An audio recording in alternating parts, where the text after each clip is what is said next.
이 시간 하나님께서 우리에게 주시는 말씀은 신약성경 누가복음 6장 43절에서 5절까지의 말씀입니다. 신약성경 100쪽입니다. 누가복음 6장 43절에서 45절까지 말씀 봉독해드리겠습니다. 못된 열매 맺는 좋은 나무가 없고 또 좋은 열매 맺는 못된 나무가 없느니라. 나무는 각각 그 열매로 아나니 가시나무에서 무화과를 또는 찔레에서 포도를 따지 못하느니라. 선한 사람은 마음에 쌓은 선에서 선을 내고 악한 자는 그 쌓은 악에서 악을 내나니 이는 마음에 가득한 것을 입으로 말함이니라. 아멘. 할렐루야. 지난주일 생명을 살리는 말 1 그래가지고 세 가지 생명을 살리는 말 세 가지에 대해서 함께 은혜를 나누었습니다. 이 세 가지 중에 다 기억하시는 분에게 선물을 드리도록 하겠습니다. 한 가지만이라도 기억하시는 분에게도 선물을 드리도록 하겠습니다. 예. 격려하는 말, 인정하는 말, 칭찬하는 말. 정답. 화선 집사님 오늘 이클립스 한 통 드리도록 하겠습니다. 우리는 다 하고 있었기 때문에 기억이 안 나. 엄마, 굉장히 시험을 비유로 70점을 나타나 비유로. 지난주일 설교 때 오늘과 같은 제목으로 언어 생활의 중요함을 함께 나눴는데요. 마태복음 5장 21절 22절에 나오는 예수님의 살인에 관한 계명을 통해서 이 분노와 비난 또 남을 욕하는 언어들이 살인과 같은 무서운 죄악임에 대하여 우리가 함께 배웠습니다. 예수님께서는 말씀으로 이 땅에 오셨고 또한 복음을 통하여 우리에게 영원한 생명을 주셨죠. 우리도 생명을 살리는 이 언어 생활을 통해서 복음을 증거하고 하나님의 사랑을 사람들에게 전파해야 합니다.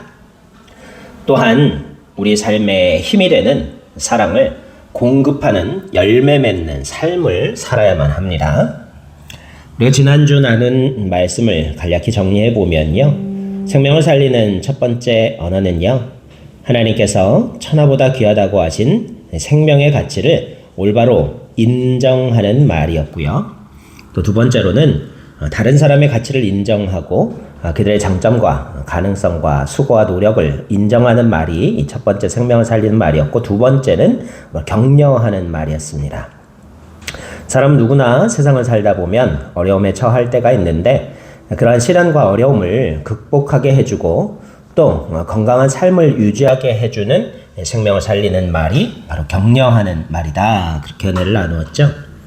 또 마지막 세 번째는요. 생명의 언어가 칭찬하는 말이라고 우리가 은혜를 나누었습니다. 잘한 것을 잘했다고 칭찬하는 것은 물론이거니와 못하는 것까지도 장점을 찾아서 칭찬하게 되면 단점이 고쳐질 뿐만 아니라 우리의 삶이 더욱 풍요로워지면서 더 많은 자신감으로 아무리 힘든 일도 극복할 수 있는 힘을 갖게 하는 것이 바로 칭찬하는 말이다. 이렇게 은혜를 나누었어요.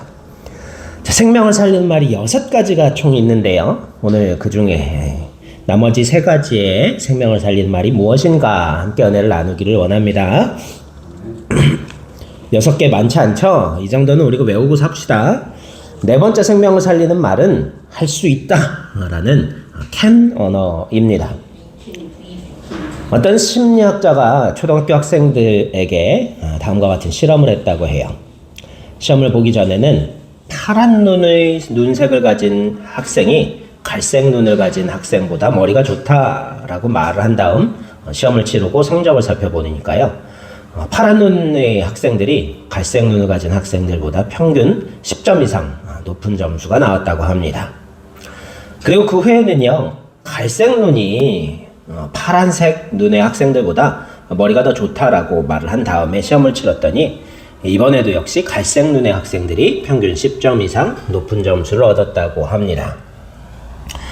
우리 이 사실을 통해 알 수 있는 게 뭐죠? 선생님의 긍정적인 기대가 학생들의 성적을 실제로 올리는 결과를 낳았다는 것을 알 수 있죠. 이처럼 할 수 있다라는 can 언어는 사람들의 무한한 잠재력을 일깨우는 긍정적인 기대의 언어를 뜻합니다.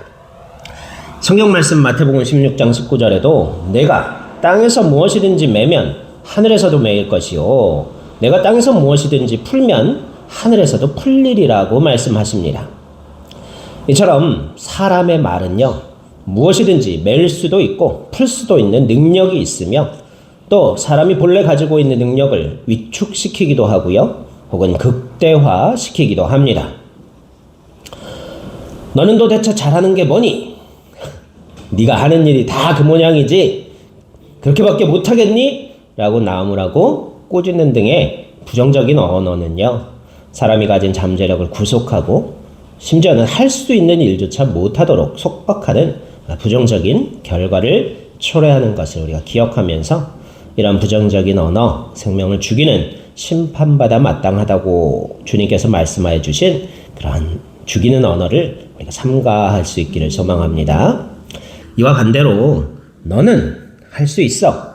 하나님께서 함께 하시니까 조금만 노력하면 누구보다 잘할 수 있어 라는 긍정적인 기대와 할 수 있다는 언어는 사람의 잠재력을 극대화해서 원래 가진 능력보다 더 큰 일도 이룰 수 있도록 해주는 그러한 언어입니다. 이러한 캔 언어를 많이 듣고 자라난 자녀들은요 매사에 자신감이 넘치고 새로운 일을 하는 것도 결코 두려워하지 않으며 실패에 좌절하지 않는 건강한 성품을 갖게 되고 그로 말미암아서 결실을 이루는 성공적인 삶을 살게 된다고 합니다. 민수기 14장 28절 말씀을 보면요. 하나님은 나의 삶을 가리켜 맹세하노라. 너희 말이 내 귀에 들린 대로 내가 너희에게 행하리니 라고 우리에게 말씀하십니다. 하나님께서는 할 수가 없다, 안 된다, 어렵다, 힘들다고 말하는 사람을 위해는 일하실 수가 없습니다. 반면에 할 수 있다 라고 말하는 사람에게는 실제로 할 수 있는 사람이 될 수 있도록 능력을 더하여 주십니다. 수많은 성공한 그리스도인들의 삶을 살펴보면 바로 이 할 수 있거든이 무슨 말이냐 믿는 자에게는 능치 못할 일이 없느니라는 캔 언어가 있었음을 볼 수 있습니다. 두려워 말라 내가 너와 함께 함이니라.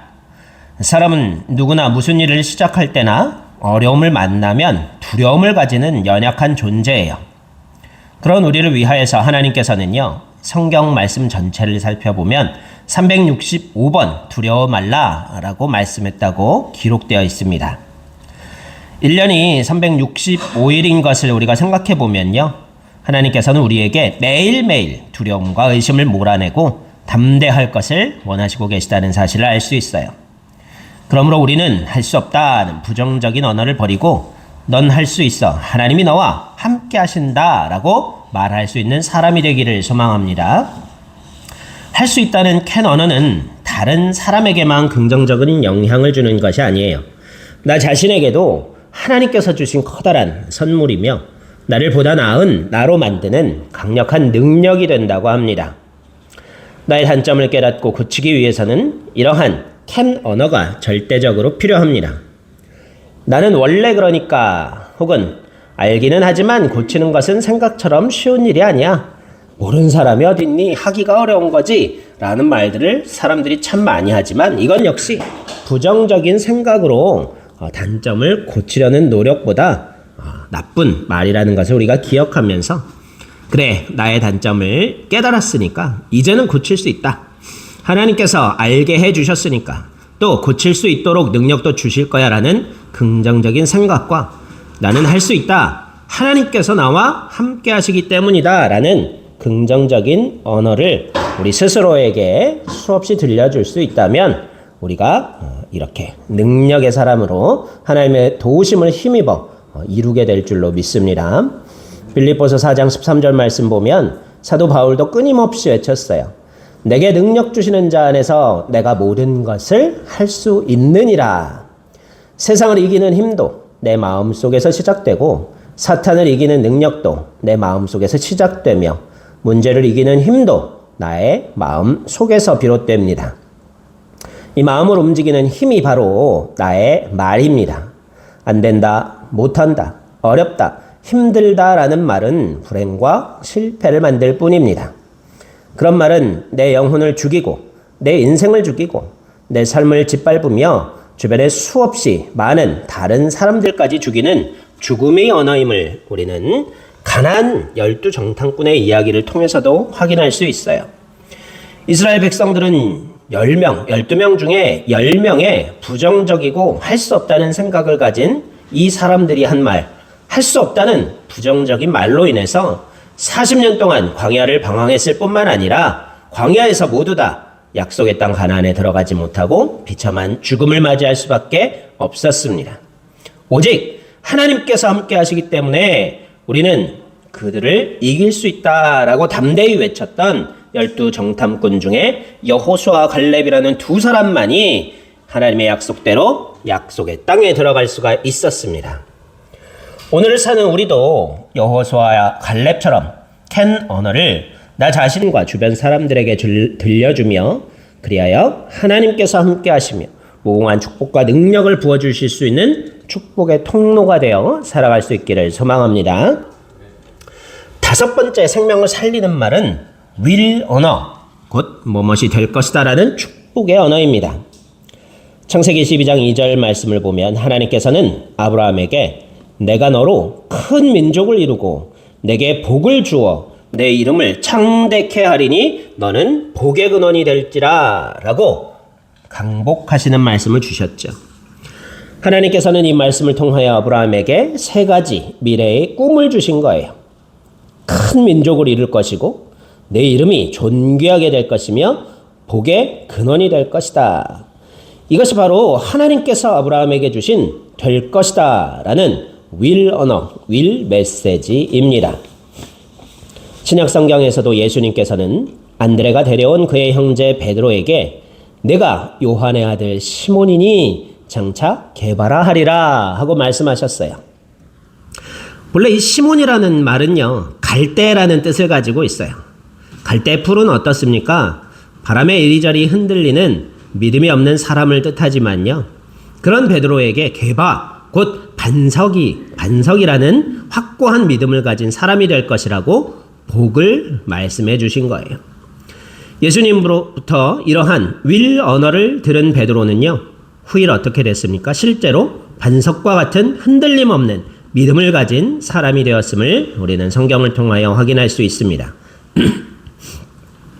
말은 이처럼 축복의 도구로 사용되어야 합니다.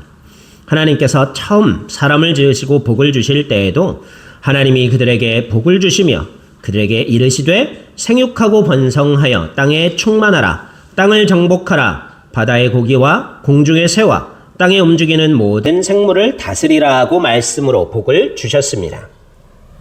노아가 셈과 야벳 두 아들에게 한 축복도 야곱이 아버지 이삭에게 받은 장자의 축복도 또 제사장의 축복도 모두 말에 의해 이루어진다는 것을 우리는 성경을 통해 배웠습니다.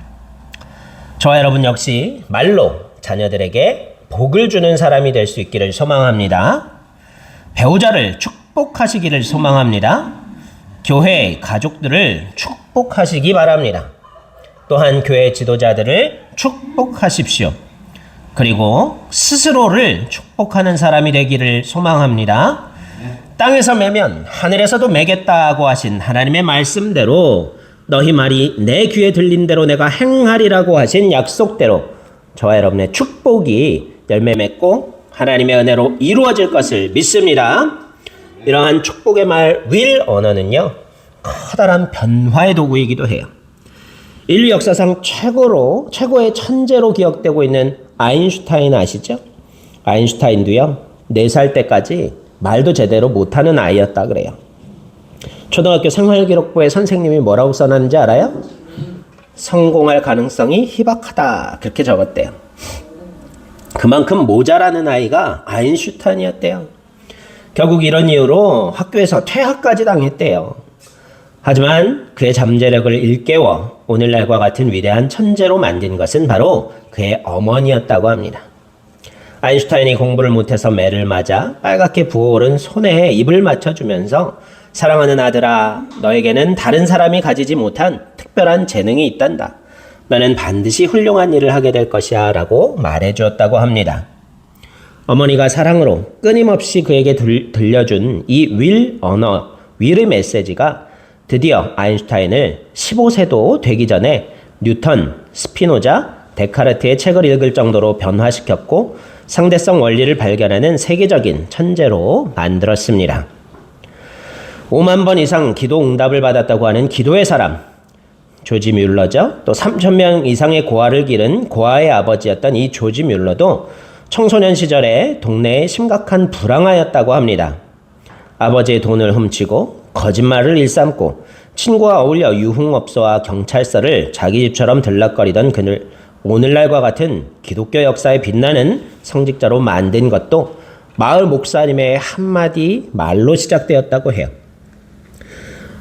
조지 밀러 목사에게 조지, 나쁜 버릇을 하루아침에 고칠 수는 없지만 하나님은 한 번 택한 자녀는 절대로 버리지 않으신단다. 낙심하지 말고 노력만 하면 조지는 반드시 훌륭한 사람이 될 거야. 목사님의 이 말이 그를 변화시키고 조지 밀러를 성자로 만든 씨앗이 되었다고 합니다.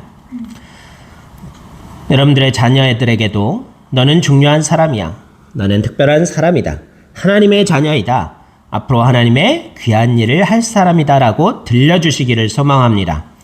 이러한 윌 언어는 자녀들의 가능성을 일깨워주고 위대한 꿈과 소망을 불어넣는 축복의 언어입니다. 비단 자녀들뿐만 아니라 스스로에게도 또 만나는 모든 사람에게도 이러한 윌의 언어를 들려주는 것이 최고로 귀한 선물이 될 줄로 믿습니다. 마지막 6번째 생명을 살리는 말은요, 바로 감사의 언어예요. 사람 누구나 감사보다는 불평을 좋아하는 본능을 가지고 있죠. 어제 하루를 돌아볼까요? 무엇 때문에 감사합니다가 많았어요? 아니면 아이씨 짜증나 왜 이 모양이야가 많았을까요? 어때요?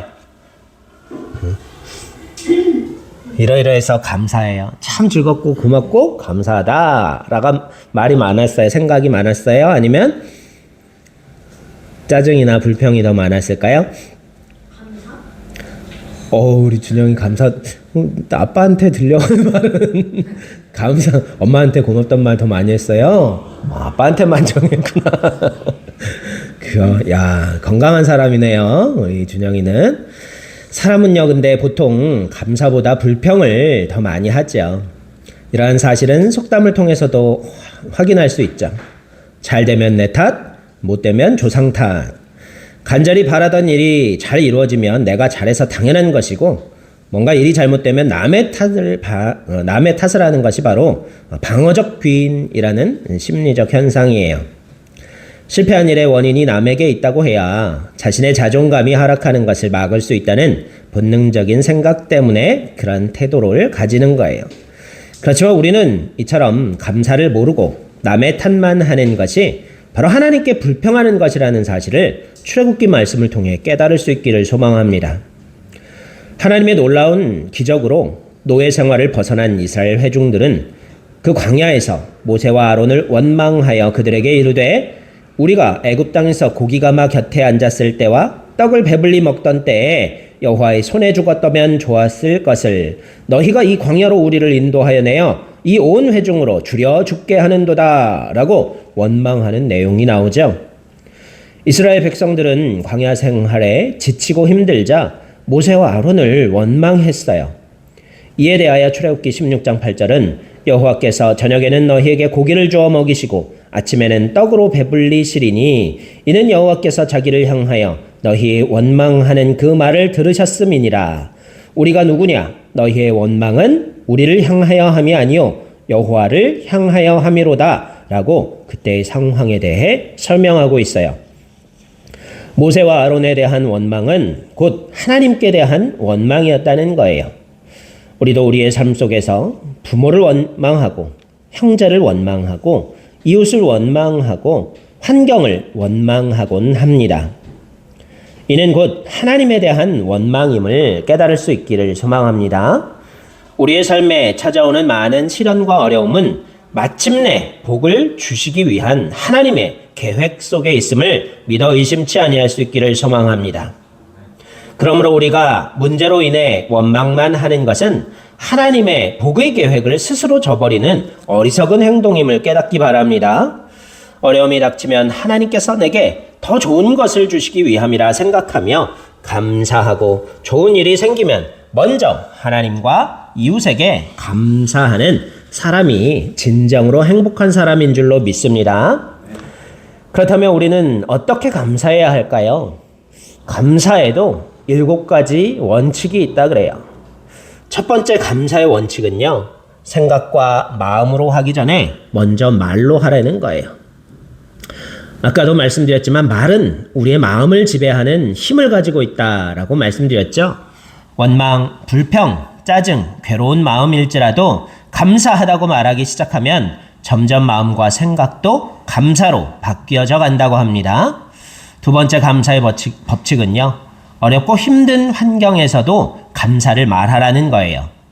말은 우리의 마음뿐만 아니라 환경과 운명까지도 지배하는 능력이 있습니다.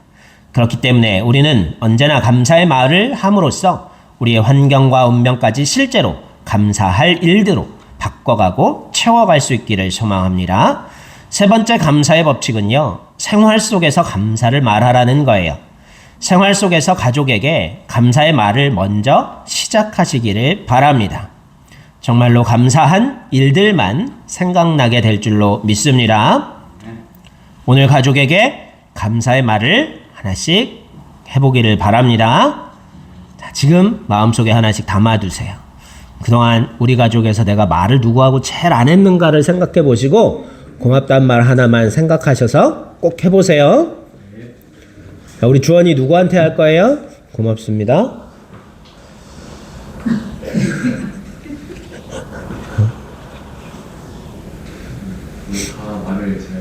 자, 마음에 서운한 게 제일 많은 사람한테 하면 돼요. 아, 근데 이렇게 얘기하면은 또, 예? 주원이는 대화를 많이 하는데. 대화를 많이 한다 그랬지, 평소에. 고맙다는 말, 우리 희원이한테 한번 해볼까? 주원이가, 희원아, 맛있는 거, 때론 정체불명이지만, 맛있는 거 자주 해줘서 고마워. 이렇게 한마디 해볼 수 있기를 바래요. 우리 아들들도 고맙다는 말 한 번씩 해봅시다. 우리 아내에게, 남편에게 감사의 말 한 번씩 해나갈 수 있기를 소망합니다. 네 번째 감사의 법칙은요, 사소한 것에 감사하래요. 하나님께서는 작은 일에 감사하면 더 큰 감사할 수 있는 큰 일을 이루어 주시는 분입니다. 다섯 번째 감사의 법칙은요, 감사할 대상에게 감사를 잊지 않아야 한다는 거예요. 우리가 이렇게 감사의 삶을 살다 보면 우리 주변에 감사할 일들이 생각보다 많다는 것을 깨닫게 되고요. 감사할 일을 또 깨닫고 찾았다면 잊어버리기 전에 감사를 표현하라는 것입니다. 여섯 번째 감사의 법칙은요, 2번 감사하고 1번 구하는 거예요. 우리 기도할 때 감사는 형식적이고 구하는 것은 너무나 많다는 거죠. 하나님 오늘 하루 주일 교회에 나오게 해주셔서 감사합니다. 그러고 쭉 이제 뭐 해주세요, 뭐 해주세요, 뭐 해주세요. 그렇게 기도되는 경우가 많죠. 그런데 2번 감사하고 1가지만 구하라는 거예요. 감사가 구하는 것보다 많은 것이 깨달음이 있는 신앙인의 올바른 기도인 줄로 압니다. 이상에서 알아본 것과 같은 요령으로 7가지 요령으로 범사에 감사하며 살아가는 저와 여러분 모두가 되시기를 간절히 소망합니다. 하나님께서 더 큰 복으로 저와 여러분의 삶을 채워주실 것을 믿습니다. 불평하는 말은요, 쓰레기 같대요. 쓰레기 쌓인 곳에는 온갖 더러운 파리떼가 날아오죠. 그러나 감사는 꽃과 같아서 꽃이 피는 곳에는 아름다운 나비가 찾아와 춤을 춥니다.